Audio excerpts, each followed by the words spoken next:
தமிழகத்தில் கலைஞர் மகளிர் உரிமை தொகை திட்டத்தில் கிட்டத்தட்ட 1,63,00,000 பேர் அந்த உரிமை தொகைக்காக விண்ணப்பிச்சிருந்தாங்க.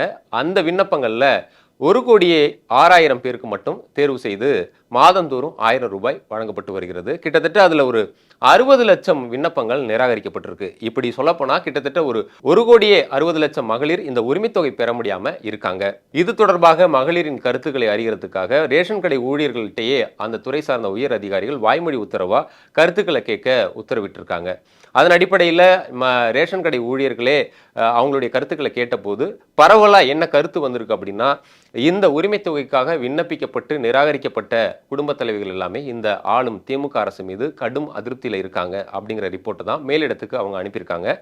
இதனால மறுபடியும் புதிய பயனாளிகளை சேர்க்க மே 29ஆம் தேதி முதல் புதிய விண்ணப்பங்களையும் வழங்கப்பட்டிருக்காங்களாம். அது எப்படி பண்ணியிருக்காங்க அப்படின்னா, ஏற்கனவே விண்ணப்பங்கள் நிராகரிக்கப்பட்டவங்களுடைய பட்டியலை அந்த பகுதி திமுக நிர்வாகிகளுக்கு அனுப்பிச்சிருக்காங்களாம்.